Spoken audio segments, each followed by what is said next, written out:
Hey, what's going on, y'all? It's Zot Sports back here with another top 10 for y'all. And today we're doing the top 10 centers in the NBA. If you haven't caught the previous four videos where I went over the point guards, shooting guards, small forwards, and power forwards, be sure to check that out if you want to. But anyways, let's go ahead and get to the video. I'm going to start with the honorable mentions as always. And the first honorable mention is Steven Adams. I've usually always had him on my top 10 list. This is probably the first year I've had him outside of it. Um, but he just doesn't do that much for me anymore. Average like 10 points, 9 rebounds. And he's a solid defender and alright scorer. And he's a good pick setter. But besides the defense, he doesn't do too much for your team. He's a solid center any NBA team could have. But I can't see him being anything more than a fourth option on a championship team. You feel me? Like if he's the third best player on the team, they're not winning the championship. Well, in my opinion, it's just not gonna happen. All right, next honorable mention: Brook Lopez. Really good defender, really good 3-point shooter, great player to have on your team, just not a top 10 player. Clint Capela. Now, this guy, he averaged 14 and 14 this season, and I don't know. It's a weird case because the Houston Rockets, when they back with Chris Paul, that first season they had him, they were really good with him, Chris Paul, and James Harden, and he's a pretty good player. But at the same time, I feel like if you can't space the floor at all, you're not that useful anymore, man. Like that's just how I feel.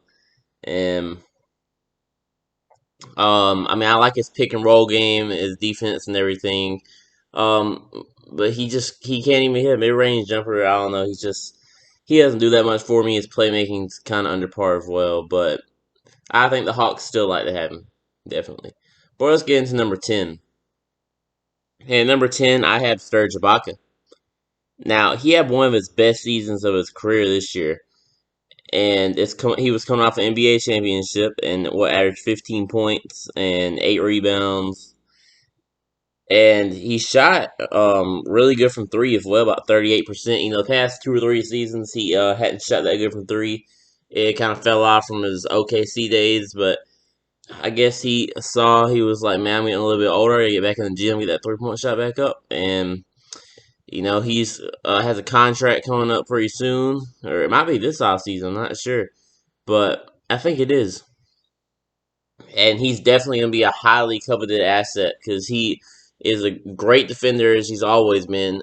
His nickname's Serge Ibaka, and if he can stretch that floor and knock down that three ball, ooh man, people are gonna want to have him on their team. All right, and the second year player is at number 9, and it's DeAndre Ayton. Now this guy is just a beast. He's like 7'1", and he averaged 18 points and 11 rebounds this season. And you can just tell when he's on the court, the Suns are better for it.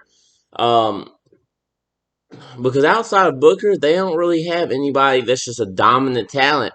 But this guy, man, he's got the strength, athleticism, skill. He's got it all, and he's even started getting his range out a little bit for his jump shot. But his defense is pretty damn good. It's not like top tier, but it's pretty good, damn good defense, and he's just unstoppable in the paint. You really just can't stop the man. Sad that he had to miss so many games last year, but it's coming up here. I don't think he's gonna get suspended again for that bullshit. So, he's gonna prove to y'all just why he was #1 pick. All right, number 8, we got Yusuf Nurkic from the Portland Trailblazers, and he only played 8 games this past season, but the season before that, he had a career best year, about 15 and 10 with a block and a half, a steal, and a few assists, and he really does fit pretty good with Damian Lillard. I do like his game. He's a pretty good playmaker, kind of like what Bam Adebayo does. Sit like the top of the free throw line and find cutters and open teammates and kind of draws people out to him like that. He's also got a mid-range shot, and he's pretty damn deadly in the paint as well. And not a bad person to defense your be your defensive anchor. So I do like him for that. Now him being the number 3 option in Portland, I'm not so sure. I feel like they need a third option, but he is definitely good enough to be their starting center. And if y'all saw him in the playoffs, I mean, in the bubble, he was really fucking good. I really just want to see what would happen if they get a good four. I mean, Carmelo was good, but I'm talking like Kevin Love or something. They can pair him up with Kevin Love and Nurkic and Lillard and McCollum, all those people. I'd like to see where they could go with that. Anyways, now we got Myles Turner, number 7. And this guy pisses me off, guys. He pisses me off. He's a good player. He's one of the best shot blockers in the game, and he can stretch the floor. He never does shit, man. He's getting worse. It seems like we averaged 12.6 rebounds. No, you're way too good to average 12 points, bro. Like, shoot the fucking ball, man. You just I don't get it. He sits out there and he just runs around a lot. I never seen him get. He hardly gets rebounds. Doesn't really shoot the ball that much. He sure ain't a playmaker. I don't know what he does out there. Like he could average 20, 22 points easily on pretty good efficiency, but he's just too timid out there. He never shoots enough. Like I've always believed in this man, but he never. Every year he's just a disappointment, and I'm getting pissed off. But at the same time, he's still a good ass defender and a really good shooter. So I still got to put him on this list. But I feel like he could be so much higher if he just asserted himself more, man. All right, next up we got Nikola Vucevic from the Magic at number 6, and this guy's always one of the top offensive centers in the game. He really can score from wherever and however he wants. Average about 20 points per game and 11 rebounds. And really, he would be a pretty damn good fit for the Celtics. Because I already have Jason Tatum and Jaylen Brown for some defense. And, I mean, Nikola Vucevic isn't a liability on defense. He's not great. But he could give a great scoring punch to that Celtics team and open up the floor so much for him because he always looks good on the Magic, but all the defenses just focus on him because he's the only good player on there. If he could get on a team where he didn't have to be the main focus point of the offense, bro, I feel like he could be deadly. If teams actually forget about him, oh man, that shit's really scary right there. But yeah, anyway, if we're gonna go number 5, and this is, in my opinion, the best defensive center in the league, Rudy Gobert. And I think this year we've finally proven that he's not the best player on the Jazz. It's definitely Donovan Mitchell now. But he's definitely the second best player. And this season and last season, I really like how I can just tell his offensive game's kind of expanded a little bit. He averaged over 15 points per game, but you can just tell, man. Like he used to, every now and then I see him take one or two dribbles and drive to the paint. I see him be more aggressive, do a post hook. I see him be more aggressive and try to do like a post spin, dunking on somebody. Like he used to only take the dump off passes and the wide open dunks, but he's trying to be more assertive on offense and get shit done for your team. And that's what you gotta do. You can't just be a really good defensive anchor and then just be a guy that sits there and waits for offense rebounds. You gotta do something like that center shit where you just stand there and not do shit on offense is kind of being outdated, and Rudy Gobert's trying to grow with it. Will he ever have a jumper? No, I don't think so, but he doesn't really need one. When you're that good of a defender, you're going to have a spot on the team regardless, and I would like to have him on my team no matter what team I was, but at the same time, he's up for a supermax extension, and I would not want to pay Rudy Gobert supermax, so if that's what it costs to keep him, I would look to move if I was Utah, but that's just me. Now, number 4, I loved watching him this year, Bam Adebayo. What does this man not do for you? I mean, he is so versatile on the defensive end. Of course, he's a lockdown defender in the paint. He can block the shit out of you if you're going for a post hook, a dunk, a driving layup. Oh, I know y'all saw that block he had on Jason Tatum in the playoffs. So that shit was so nasty. It looked like he broke his hand. But but on top of that, he can go out to the perimeter and guard one of your favorite perimeter players. He can lock up pretty much anyone. I mean, the only player I really saw him have a hard time with was LeBron James. So With that said, I mean, let's talk about his offensive game. He went from being a player who wasn't even that big of a scorer to now he's averaging 16 points per game, and he averaged 5 assists for a center, guys. 5 assists. I know we have Nikola Jokic, but this guy averaged 5 assists, and he averaged a steal on the block per game.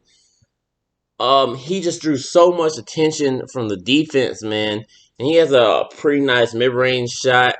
He's so athletic and just he don't even look like he'll be that fast, but man, he can just drive past you on one dribble from the free throw line and just dunk on your head, bro.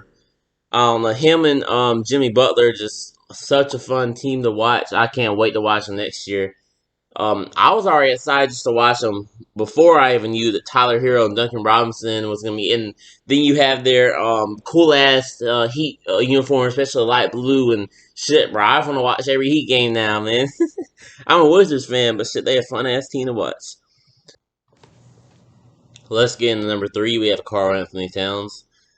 He has best scoring season this year, 26 points per game. He got a double double, and he averaged about 4.5 assists.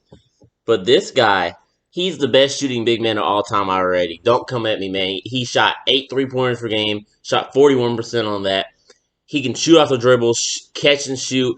I mean, he looks like a guard out there when he's shooting the ball, man. Like, not in height, but I just mean in terms of his form and how no matter how the defense is, no matter how off balance he is, he's gonna get the shot up and it's gonna look pure, man. And I mean, I saw him do step backs and hop steps and shit, and it just don't even make any sense how he's able to do it. It's insane. Y'all forget about him and criticize him because he's on motherfucking Timberwolves, man. But once he actually either moves teams or the Timberwolves are good, y'all is gonna be talking about how fucking amazing he is. Um, he's honestly better at his age than Anthony Davis was at the age that Cat's at right now. Like, I'm not even sure how old Cat is, like 23, 24. When Anthony Davis was that old, which Anthony Davis isn't that much older, but still, Anthony Davis wasn't even that good.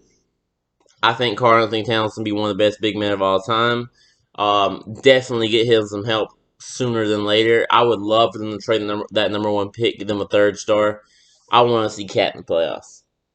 All right, number two. I'm a pretty controversial guy, it seems like. And it might not stop today because I have Nikola Jokic. Yes, Nikola Jokic is not number one. Now, I know. This guy is a monster. I know. Average, 20 points per game and 7 assists, 10 rebounds. He's the best, and I just called Karl Anthony Towns the best shooting big man of all time. Well, Jokic is the best passing big man of all time. 7 assists does not do him justice. He has eyes on the back of his head. He can throw behind the back passes with someone cutting to the rim without even having to look that way. He can throw full court passes. Shit, I don't think there's a pass he can't throw. I've seen him with his back turned on like the left wing, throw behind the back pass all the way to the right wing of someone open in the corner. It's like some LeBron James shit, but he's a better passer than LeBron James. I mean, he focuses on that so much, and it's not like that's all he can do. I mean, shit, I saw him in the playoffs. He was hitting some trick shots and shit. His 3-point shots gotten so damn good. I mean, I saw him hit like 4 in a row at one time. I mean, he is a very efficient player. He hunts for his shots. You can tell he's not looking to just chuck up every single shot. Whenever his team needs him to, he'll take over. But he's really looking for the smart shots. And he's just slowly and methodically just made himself the one of the best centers in the NBA. And I would have him number one, but I don't, because that spot's reserved for Joel Embiid. And so Joel Embiid's number one. I know he had an off year last year, but he's still the best center in the NBA to me. Um, Before last year, he averaged 27 points, 13 rebounds, like 4 assists, 2 blocks. This guy is just absolutely dominant, man. I don't know a player in the NBA that can stop him. Yeah, he's a little unorthodox on offense sometimes. He might flop a little bit. He looks kind of funky sometimes the way he plays, but he is one of the strongest centers in the NBA. He knows how to just dominate down there in the paint. He has all the post moves that any 80s and 90s center will kill for, you know. But he also has a really good mid range shot. He has a respectable 3-point shot. Um, and really, he's just a threat from all across the court. And of course, he's been the finalist for Defensive Player of the Year, I think, multiple times. No one wants to mess with him on defense, and there's a reason why he gets paid as much money as he does. He's just a really fucking good player, and I feel like, in my opinion, Ben Simmons just isn't that good of a fit with him. I would love, love, love, love if Ben Simmons for James Harden actually happens. Do you know how good Joel will be with James Harden? Now, I don't know, it didn't work out with Dwight, but I feel like Joel Embiid and James Harden could be the next Kobe and Shaq, bro. I really feel like that. I feel like James Harden could work it out with Joel. At the same time, I don't know. I don't know if y'all seen all those rumors about Russell Westbrook and James Harden being traded, but ooh, if they could get together, that would be something to see, man. But either way, I know Joel is gonna dominate. I don't even have that many jerseys. I only have like 3 jerseys. I have a Joel jersey. I fuck with Joel, so maybe a little biased, but oh well, man. Joel #1. Anyways, hope y'all liked the video. If you did, hit that subscribe button and comment down below. Tell me what you thought about the list. Also like the video if you liked it. If not, that's cool too. Don't matter to me, man. I'm just chilling. Hope you have a great day. Peace out.